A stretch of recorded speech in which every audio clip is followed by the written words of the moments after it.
Louise Bedford here, your host of the Talking Trading podcast. This is how traders excel.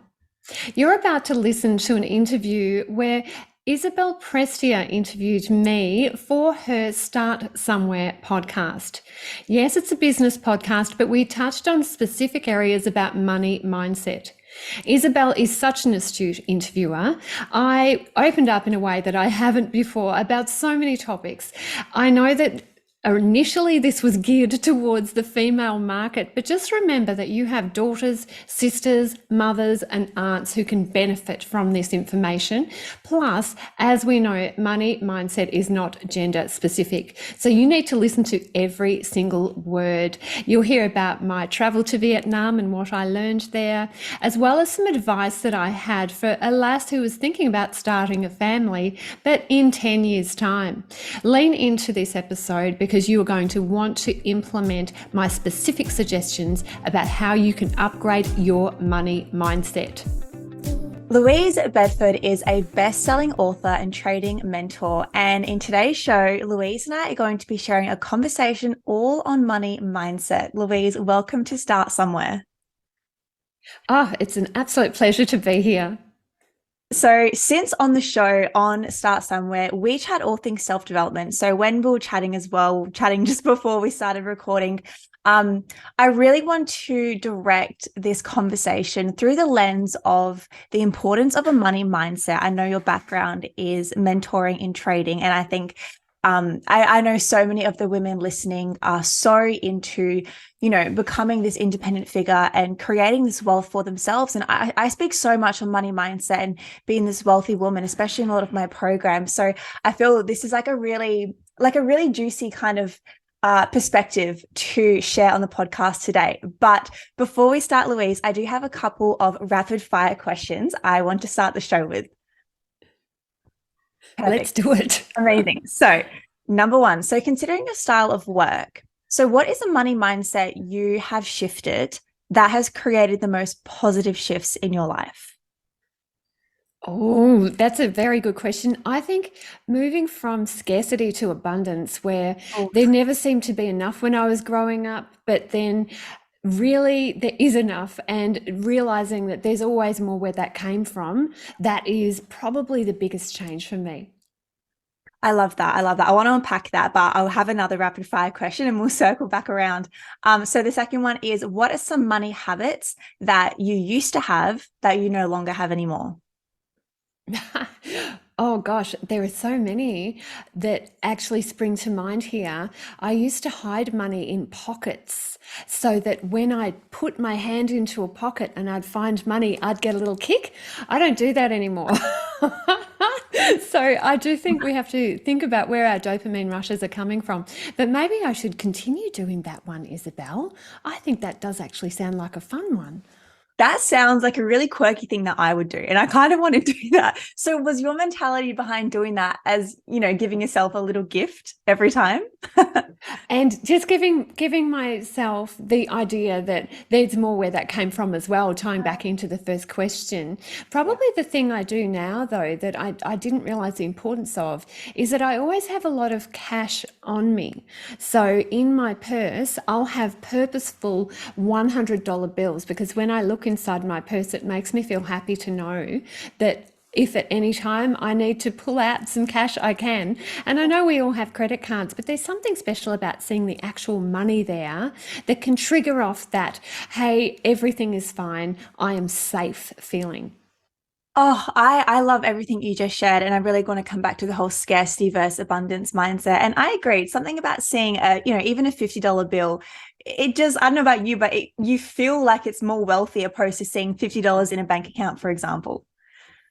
Yes, absolutely. And I think that is also to do with behavioral finance, that whenever we have something that is from a proximity point of view close to us, we value it more. Right. So if you can actually see things that are tangible, that can actually reinforce that cycle that it's okay, everything is fine, there'll be enough money for tomorrow, which I think as women we often are concerned about.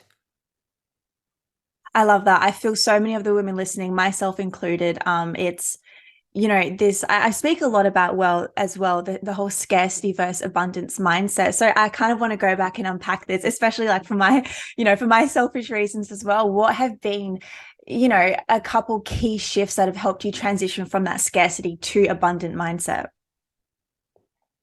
I think money acts as a bit of an anesthetic. Once we do have enough money, we stop worrying so much about where the next dollar is going to come from, and we can think in terms of our future self. The difficulty with whenever we're deprived of something, we really focus on that. There was a study done just after World War II. They took people who volunteered for this, which, oh my gosh, I cannot imagine volunteering for this type of study.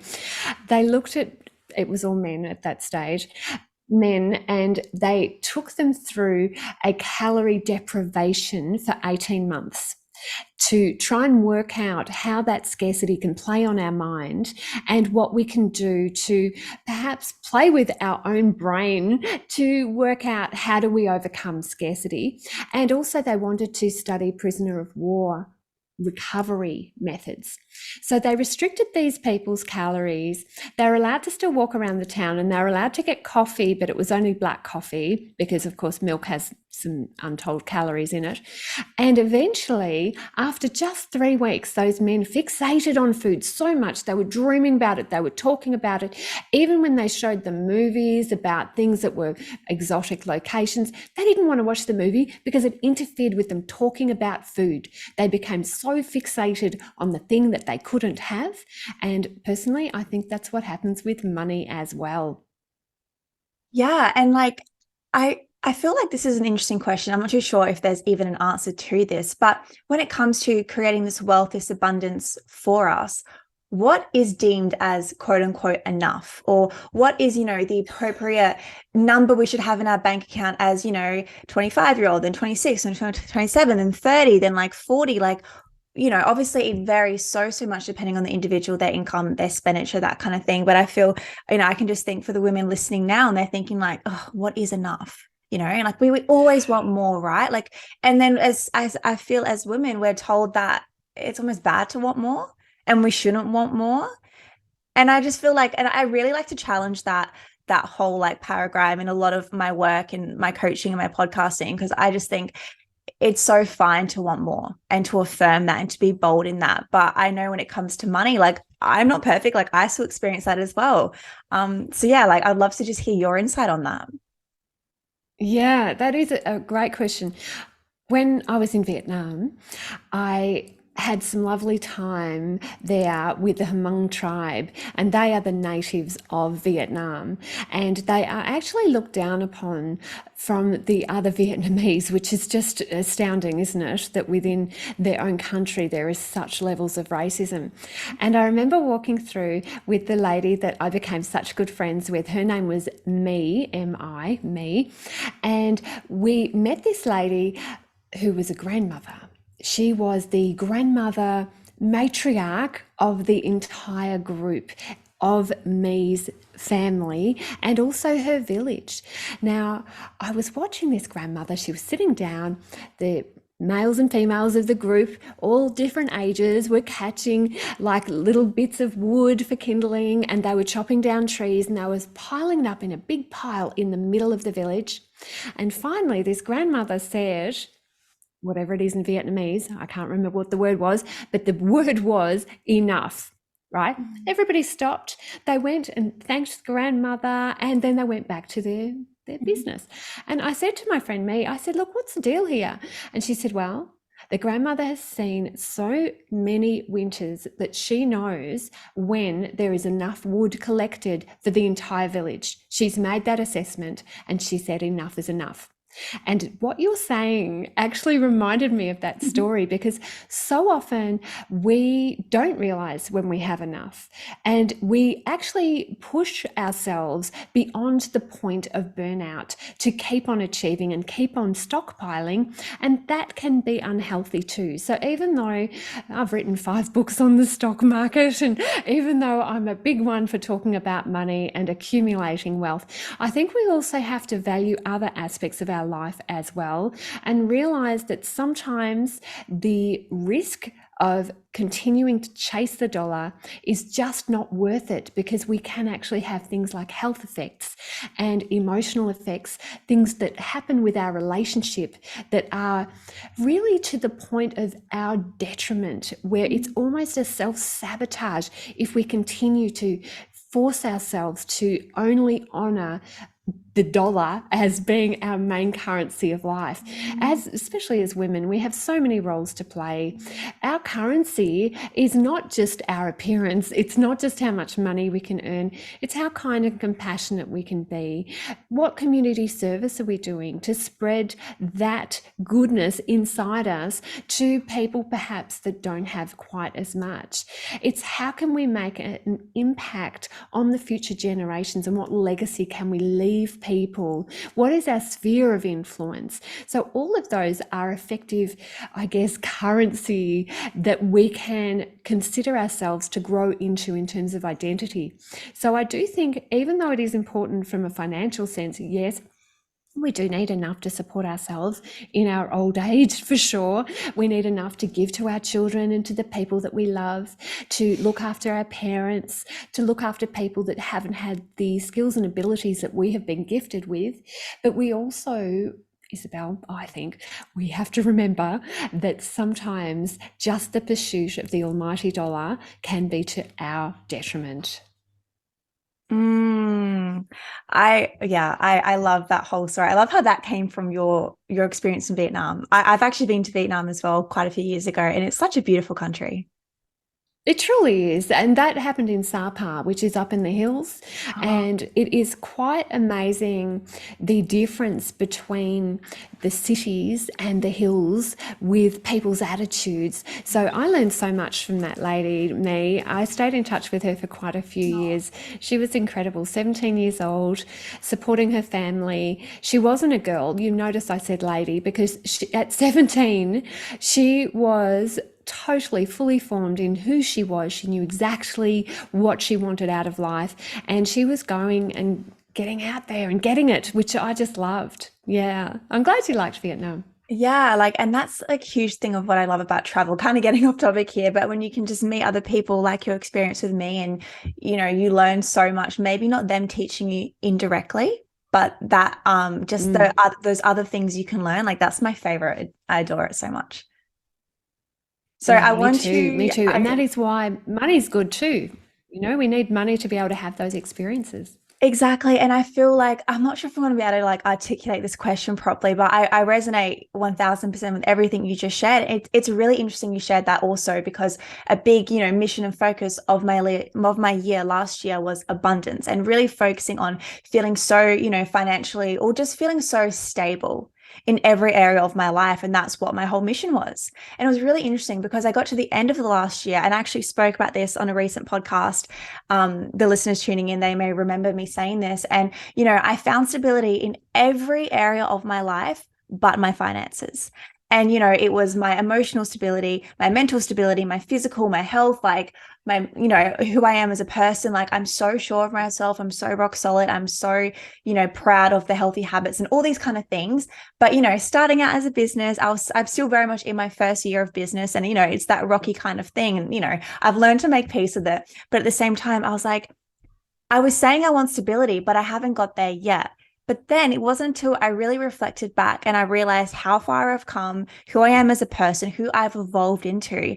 I was like, I would rather have stability in every other area of my life if it meant not having money yet. Because who wants to have all this money but just be so like an absolute roller coaster, right? Like, no friendships, no relationships, no nothing. Like, just, so I'm like, I really feel, I'm not sure if you agree, but I feel that kind of resonates with what you shared. It's looking at that abundance around us. It doesn't have to be this like It dollar is. value all the time. And I think sometimes we forget to be grateful for where we've come to. What you've talked about is actually the psychological comparison of future self. So you've looked into the future, you've worked out the type of person you want to be, and it's almost like a golden thread is taking you from where you are now to who that person is. I think that is wonderful. The other type of comparisons that we can make is upward and downward comparisons. And this is where Yeah, this is kind of an interesting area actually, because I've got 4 years of psychology behind me and I tend to look at the share market as a big psychological mirror. So, with upward comparisons, what we're doing when we're actually flicking through on Instagram or Facebook or whatever your tool of choice is to compare yourself with others unfavorably, we are looking at people with their looks, with their hair, with their money, with their assets, with their relationships, with their holidays, with their family, all these things that make us envious, and we are coming up short. Now, the good part about that is it helps us define our priorities. We know if we're feeling that niggly sense of jealousy, that is actually important to us. We have something there telling us, hey, this is important. Look over here because you'd better pay attention to this because they have got that and you don't. So there's a somewhat of a lack involved there, inspiring ambition. But then we also have the useful place of downward comparisons. That's where we look at perhaps people on social, but not so much because they're posting their highlight reel, and usually we're comparing our worst day with their highlights. Maybe one of our friends, maybe somebody that we've heard of, maybe the friend of a friend, where we go, well, at least I'm not doing, and insert unfavorable comparison with that person. So at least my hair doesn't look like that. At least I'm not in that job. At least I've got an education and they haven't. At least I'm living in this house or in this suburb, or I've got that person in my life or that partner and they haven't. So what does that do? That gives us encouragement to know that we're on the right path, that something that we've worked on has been valued enough by us to realize the other person does not have that. So both comparisons are useful, but we have to watch it with balance. What you've described, the way that you've painted that, where you've applied that future self, achieving balance in every area, do you know what? Finances are the last part to catch up, Isabelle. Oh, that's good to know. They really are. You will work on yourself, work so hard to improve all of your contacts, all of your skill sets, all of the stacking that is required to be a worthwhile person. And finally, the money will come. And often we think it's going to be the first thing, and it is just not. Your level of financial independence will rarely exceed the level that you have of self-worth. That gives me chills. I think I agree with everything you just shared. I think, it's also that piece of being able to hold more abundance and really stepping out into my business as well.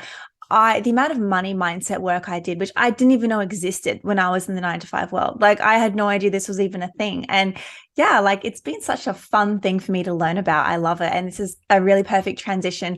I'd love to chat. What is your definition of a wealthy woman money mindset? I often think we need to come up with our own definitions because different people will value different aspects of their life. For me, being able to say no is a real key. So being able to say no to an unreasonable request, a demand by a boss, being able to say no to the fact that I don't actually want to work for somebody else and I know that. So no, I don't want that. And being able to have those choices in life so that you can not only enrich yourself, but enrich those around you. When I was 19, I went to a function and they talked about developing a personal mission. And I wrote a personal mission at that function that I still hold today. It is something that's very dear to me.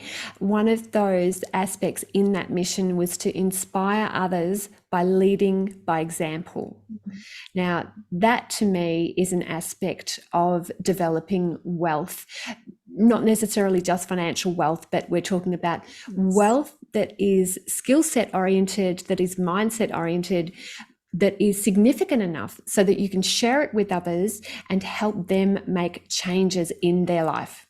So what I'm kind of hearing is, first of all, I love your mission. A big part of my mission a year ago, which I, still very much is with me, is be the change. So, don't just preach and do all these things, but not do anything. Lead by example.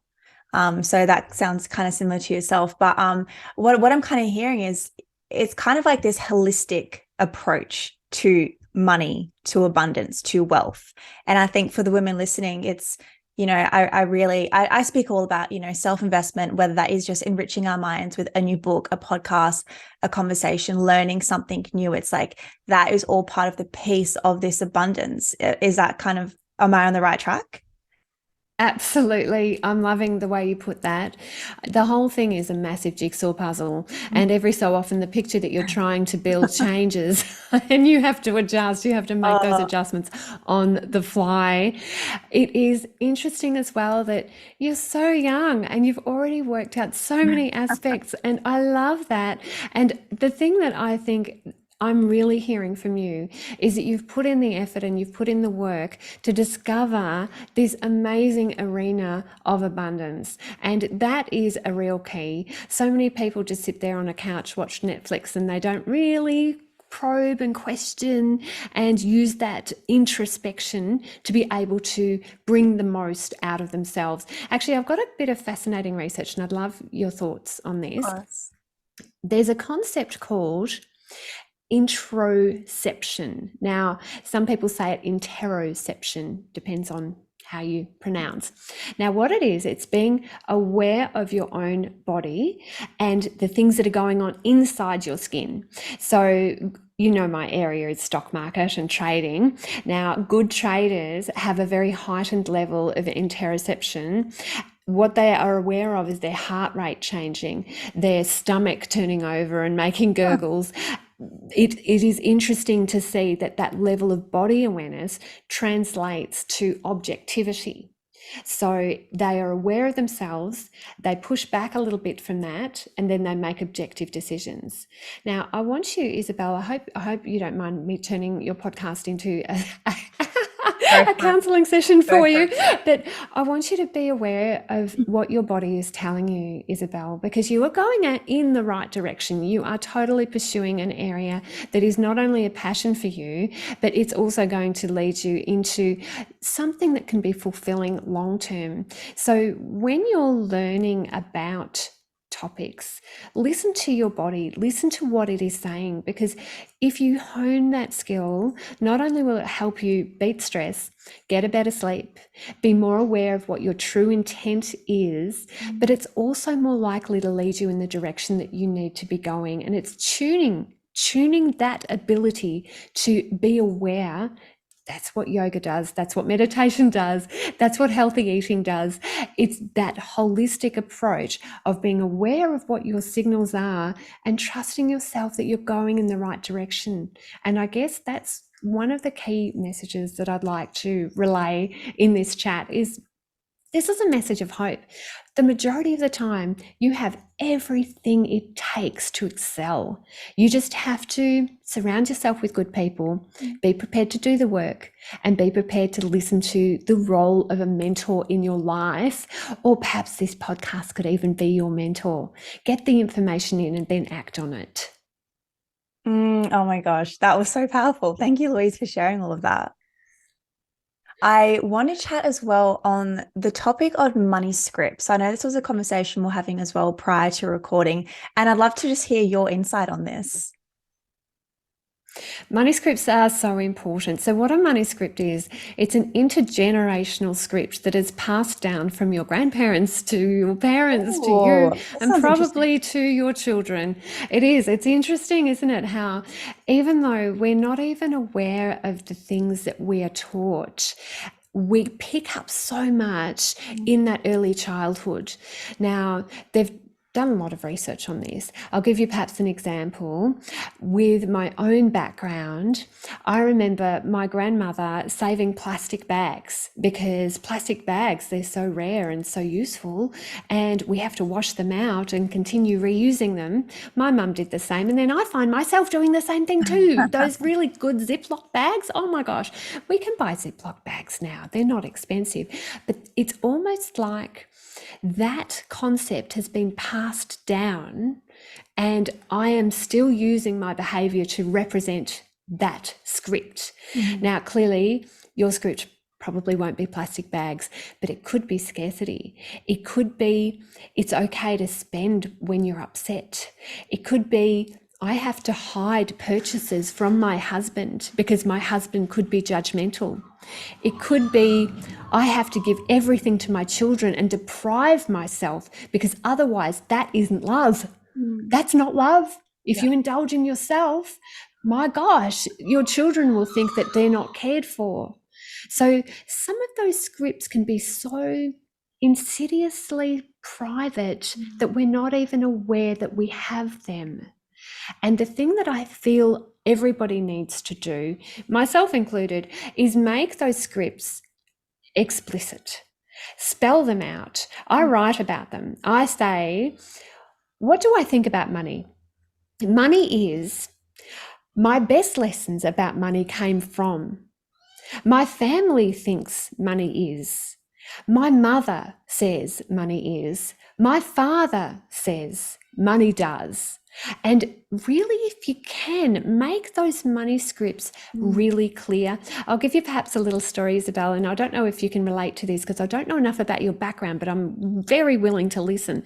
I remember one time when I was a child, we were in a very nice suburb, which was unusual because, 4 kids and perhaps not brought up with a lot of money. A beautiful car drove past. And I said to Mum, look at that car, it is gorgeous. And she said, oh yes, that's a Ferrari. And I said, ooh, that's so pretty. And she said, yes, it's probably drug dealers driving that car. Now, clearly, the odds of them being drug dealers, it's maybe 5%. But that got into my head that if somebody is driving an expensive car, it could be that those people are bad. They're taking advantage of people in some way. Now, that can become a money script. And if I didn't become aware of that, I would pass that on to my 2 children. So I've been very purposeful and focused on telling my kids that good people have money and good people with money do good things, and pointing out examples in the community.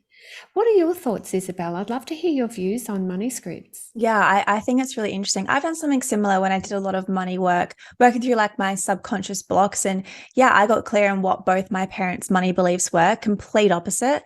Mum was so abundant and spending freely and wanting to give to people and give to us, whereas dad was saying, the classic money doesn't grow on trees. We have no money, we're broke. So I was really in this 50-50. But I'm grateful for my self-awareness where I could realize what dad said wasn't the truth. And I could see how mum spent was, I would love to be more like that and have like this really abundant money mindset. And yeah, I don't think I've ever really been somebody who's seen people with lots of money as being bad or evil. I think that was probably definitely a script I heard when I was younger. But, I look at wealthy people and I love it for them. I think it's amazing because I know that will be me and that is a reflection of me. So, when I do see fancy cars or even, if I'm traveling and I see people flying first class and, they're just looking this certain, quote unquote, rich kind of way, like I don't get jealous or think, oh, like fuck them for doing this or whatever it may be. I'm like, that's me, like that's going to be me next. And I get inspired and I get excited by it. But like, I want people to know, like, I wasn't always like this. It was something I trained myself to do.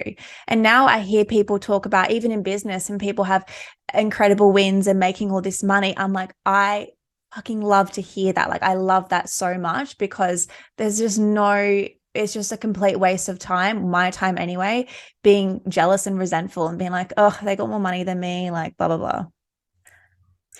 Absolutely. I think everything that you've said there, you've trained yourself. So you first of all became aware, and then you worked out how to scaffold yourself into the position that you wanted to be in. And you can see the gift in abundance. You can see the gift in examples. And that is a beautiful thing. I always think that there are positive and negative examples that we can learn from. And just by having that aspiration, you're one step closer to being able to achieve it. So good for you. That's a beautiful thing. I love it. Yeah, I like I shared before, like money mindset, it's such an expensive topic. It just fascinates me so much. And when you can really unlock this, money, this abundant mindset, it's just what's out there is like incredible. It's life-changing. Yeah, there are so many biases though. There are so many cognitive biases that stand in our way. I'll give you perhaps an example. The one that I think is hilarious is information aversion. Now, this can really put the kibosh on you moving forward in your life. It's when things are going well, then we constantly look for news about that thing. For example, in the share market, in my field, if the market's going up, people check their positions so often and they go, oh, that's so exciting. And they look for the news on that and they talk to their friends about it and they immerse themselves in all of this rhetoric that may or may not be true about that particular share. But when things are going badly, they shun information and they say, I'm not going to look at my portfolio. I'll just put that under the bed. That one doesn't count. Oh, that was one that I had from years ago. I'll just leave that alone. They shun every aspect to do with that painful reality that they have created for themselves. Now, this can apply in so many areas.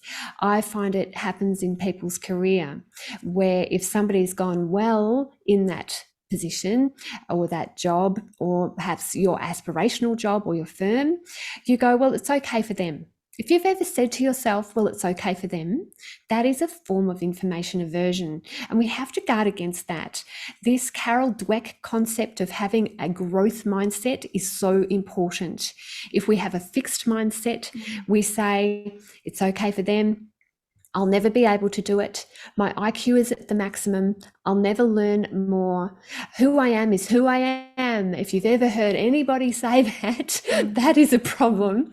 We need to pursue a growth mindset. So a growth mindset is happy for other people's abilities and ambitions. A growth mindset says, I can't do this yet. And the word yet is so important. I find it in my kids. I've got a 20-year-old and a 15-year-old, and I've totally brainwashed them into having a growth mindset. So it's fun being a parent with that. The brainwashing that goes on behind the scenes is lovely. So having that growth mindset will let us realize that who we are now is not who we're going to be in 5 years' time, and that there is room enough at the top for everybody. It doesn't have to be just that special person. And if one person has done it, then you can do it as well. So what you're doing with your podcast is really indoctrinating people's mindsets to lean towards that growth mindset, which I think is such a wonderful, noble aim. And yeah, like I love what you see in other people. It's just a reflection of exactly what's possible for you. That's it. Yes. It's hard to do to begin with, because I think from a competitive point of view, often we think there can only be one winner. And there is more than one winner in this, and you can make your own arena as well. It doesn't have to be that you become the CEO of your company and that is how you win. It can be that you've chosen to pursue an area where you can feel like you are at the top as well. It doesn't have to be the traditional focused areas that our parents told us we had to pursue. And I think that can foul us up sometimes. Yeah, I agree. I think make it about being the best version of yourself, no matter what that looks like on a material front or a job title. It's all titles and labels, you know, in a relationship, single, own a house, rent a house, live at home, have a certain title at work. Like take all those titles away. Who are you as a human being? And like, let that be the mountain that you climb. Absolutely. Oh my gosh. I think so many people don't realize that, and they bend themselves out of shape because they think they should achieve a certain level, especially by a certain age. You know, I need to be at this level by this age. And there is a biological reason for that for females, especially. We do have that biological evolutionary need to procreate. Now, what that does is it forces us into an arena where we think we have to get things done before we have our children. And it is such a shame. I see people cap their own potential because they think too far ahead. You know, I remember I was in a multinational company, and I was a national manager and at a significant level where people turned to me for advice. And this is many, many years ago. I've been a share trader since 1995 full time. So yes, a long time ago. But I do remember a lass who came to work for me. She was a little bit younger than me, not that much. And she said, look, I really can't take that promotion because I want to have a child one day. I said, are you having a child this year? And she said, oh, no, I'm thinking in 10 years' time. I said, is your partner putting pressure on you to have a child? No, I don't even have a partner. Oh my gosh, she was capping her potential because in 10 years' time, she might have a baby. And I see that time and time again. We need to, as women, realize that we have got every ability to continue earning money, to continue focusing on our future and our passions. Having kids does not stop us in our tracks. I wrote all of my books after having children. I've traded in the stock market when I was single, when I was married, when I didn't have children, when I did have children, when my children were babies, when my children are practically grown-ups. And you don't have to stop because you have that artificial biological cap that we put on ourselves as women. I don't know if I've gone too far here for your audience, Isabelle. Give me some feedback. No. I feel like this is all really relating. And it's so interesting you talk about the whole motherhood piece, essentially. I've been listening to so many podcasts of business owners, and they're talking about the transition of still being an entrepreneur whilst being a mum. And, not that that's in my super near future, but I am actually starting to think about, I kind of can't wait to be a mum and have children, and like what is that going to look like for me and my business? And it's so interesting you say that. I feel like I need to get a move on and get shit rolling when that happens. But in fact, I'm nowhere near ready for that at all. But I'm just already thinking like, well, I better do all my things now because, by the time I'm 30, who knows where I'm going to be and what's going to be happening. So it's good to know that I'm not going crazy. Yeah, the best is yet to come. That is almost like a pre-programmed physiological need. So to recognize it, to articulate it, and to bring it out, I think is so important. When I first wrote my book, Trading Secrets, so this is probably the key general book that people use to get ahead in the stock market. You can see this current version is on the 3rd edition. But when I wrote my first edition of it, I do remember I had my little bubba asleep on the floor and then would wake up and look at me adoringly, and there I am typing because I had to get it all out.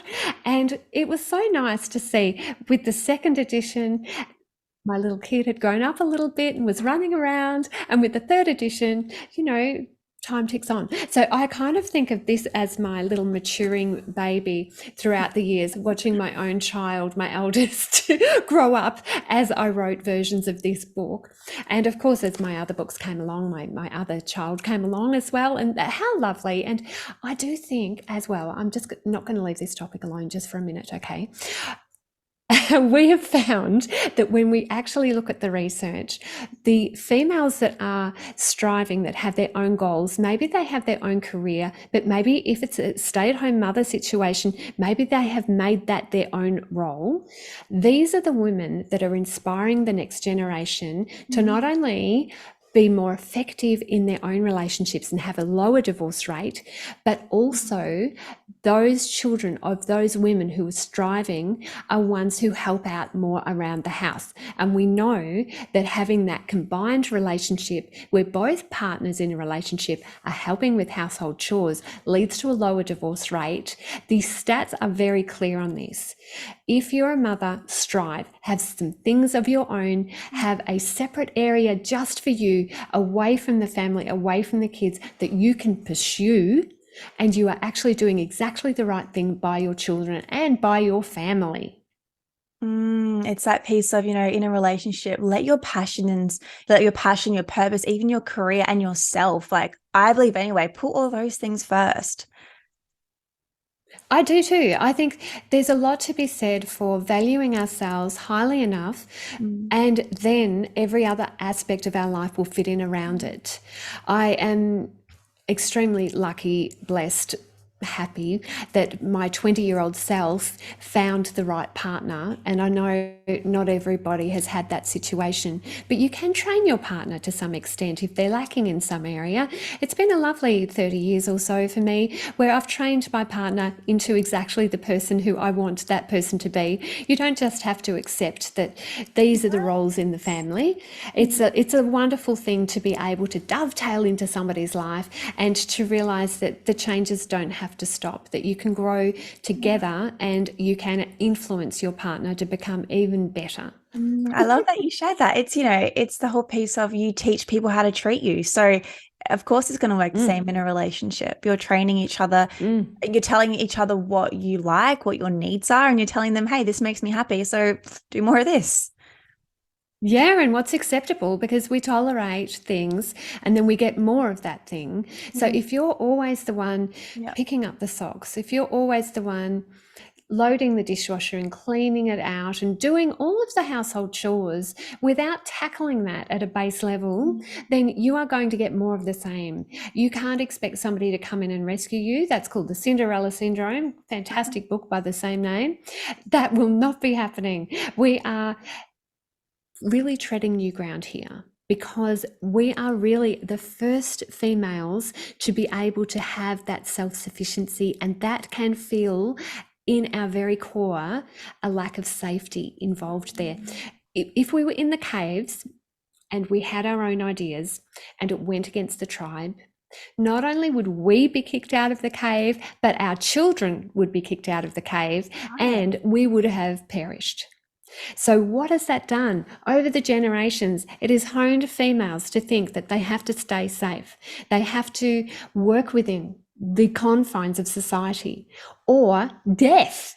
All right. Yeah. So at some deep level, when we step out of line, we think we're going to be burned at the stake as a witch, or we're going to die, and so will our children. If we take that to the catastrophization aspect of that in our heart, we actually have to talk to ourselves and say, it's okay, you're safe, you can strive, you can step out of the norm. It is fine to move forward instead of backward. You don't have to always cap yourself so that others can shine. You can shine as well.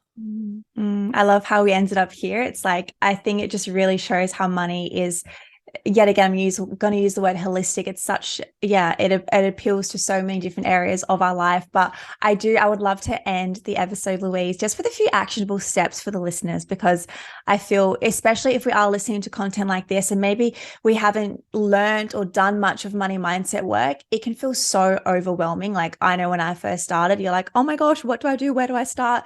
Louise, you've shared so many insights. We've talked about so many stories. So I'd love to ask firstly, so for the woman tuning into this podcast, so how can she begin to change her money beliefs into more wealthy and empowering ones? The first step, I feel, is to keep a journal. Articulate all of your money beliefs. So I've got my journal here. For those of you watching along with the video, here it is. It's beautiful. It's like this embossed gold thing. Isn't it gorgeous? It's just gorgeous. This fits into every handbag that I have. And I've also got a larger one. I'll just reach across here so that when I'm not using my little one, I've got my large one here. Similar type of look. Are so pretty, aren't they? They're gorgeous. Style of journal, actually, I recognize it.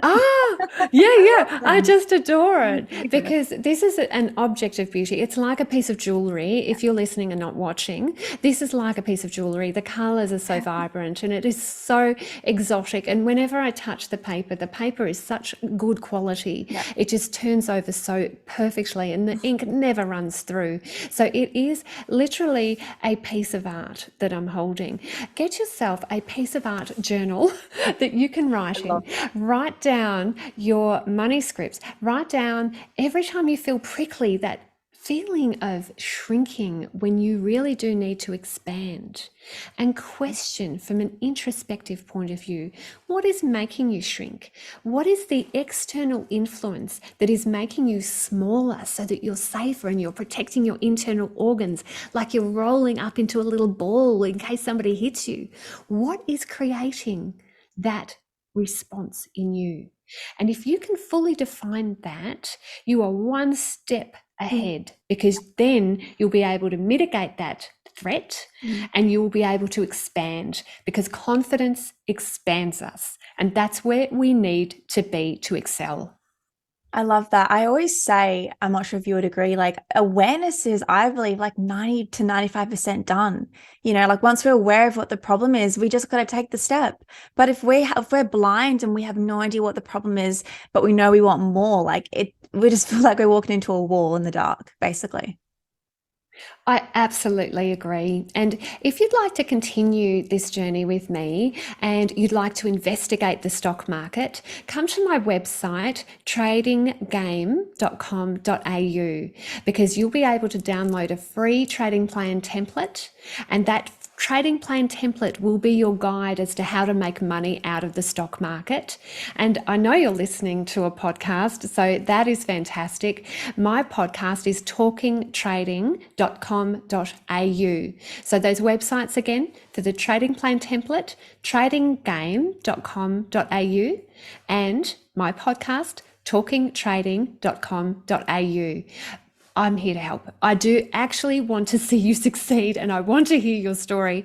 So as a listener of Isabelle's podcast, congratulations. You're doing what it takes. You're working on yourself, and you're listening to an amazing young mentor who I just adore. Isabelle, you just run a magnificent interview. Thank you so much for your time. Thank you so much, Louise. I appreciate it. Well, thank you everyone for listening to today's episode.